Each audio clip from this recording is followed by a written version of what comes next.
Et alors donc, aujourd'hui, il y a une nouvelle histoire de renard. Vous vous rappelez de l'histoire de ours, renard et ours, hein, l'histoire de que, en gros, comment dire, on a des amis qu'on croit que c'est des amis, mais en fait c'est pas trop nos amis. Enfin, c'est avec les gens qu'on croit qu'ils vont prendre soin de nous, puis des fois on est tout surpris qu'en fait. Enfin, bref. Voici l'histoire de renard et le roi. Alors ça commence comme ça. Alors, renard est dans sa maison. Alors, il balaye, il range tout. Il fait une super belle table. Sur la table, un trop beau gâteau qu'il a préparé avec des bougies, avec du glaçage de toutes les couleurs. Puis il y a des boissons, il y a du café. Par l'odeur du gâteau alléché débarquent les bébés renards. Wouhou! Ouais. Il pense qu'on va faire la fête. Il dit mais qu'est-ce que c'est? Qu'est-ce que c'est? Aujourd'hui, on va avoir la visite du roi de la forêt. Trop fort! Il paraît qu'il est super gentil, qu'il écoute, qu'il prend soin toujours, enfin, trop bien. Et donc ils attendent la venue du roi. Alors regarde, il y a quelqu'un qui arrive. Tout à coup, ils entendent des petits pas derrière la porte. Ils ouvrent la porte.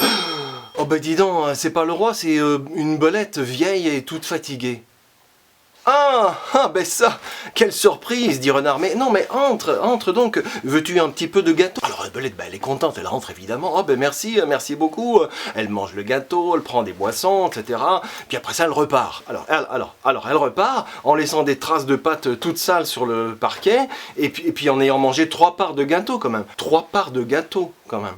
Et du café, mais sérieux. Ça vous est déjà arrivé, ça vous, et des gens qui viennent chez vous comme ça, puis alors ils viennent juste, ah ben ouais, et puis ils laissent leurs traces de pâte tout crottées sur le parquet, et puis vous les servez à un café des galettes, puis ils mangent toutes les galettes et ils restent pendant 3 heures.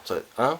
Je sais pas, non, enfin bref. Belette est partie, les renards continuent à regarder par la fenêtre pour voir si le roi arrive.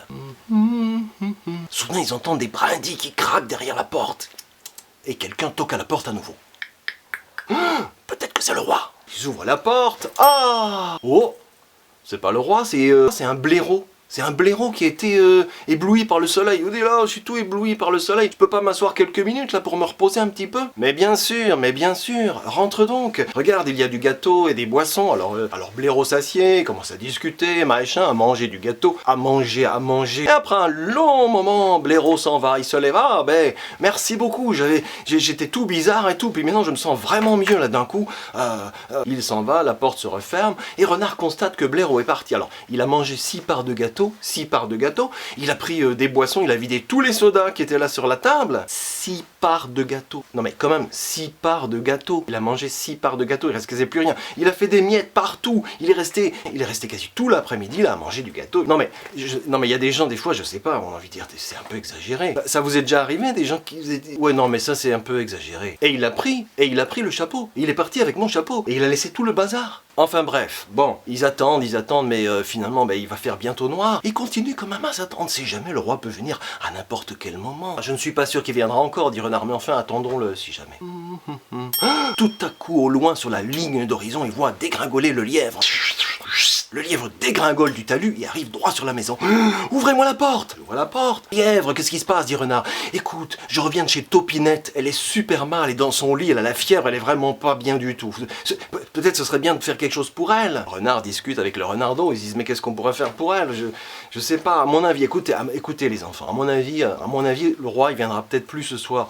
Oh, il viendra plus ce soir. Mais je sais pas, peut-être qu'il viendra encore, mais enfin, on ne sait pas. Alors ce qu'on va faire, on va prendre la dernière part de gâteau. Alors il emballe soigneusement la dernière part de gâteau. Et les bébés renardeaux, ils prennent une jolie petite carte avec leur feutre et leur crayon, tout ça, puis ils dessinent un joli petit mot pour Topinette. Et ils s'en vont rendre visite à Topinette.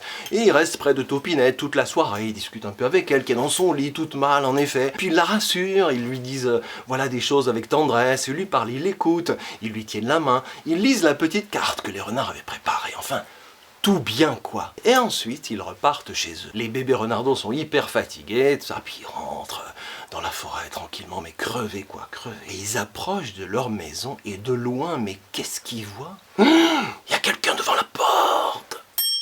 C'est le roi. Mais c'est le roi.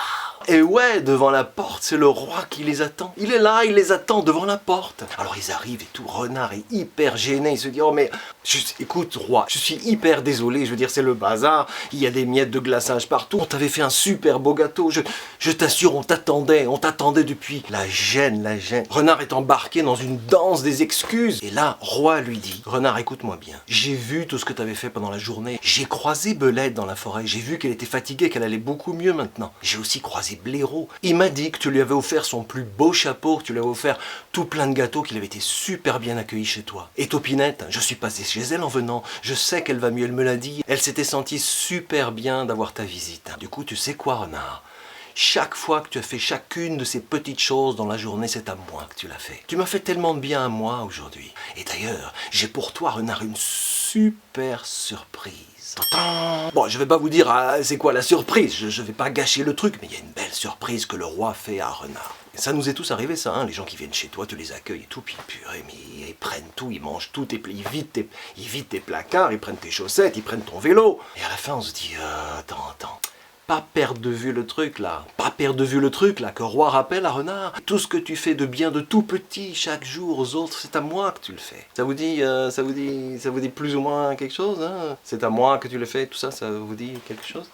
C'est pas mal, hein? Renard et le roi à mettre sur la table de cuisine, de salon, de chevet, hein. Si, elle est trop chouette cette histoire. C'est une histoire pour enfants, mais...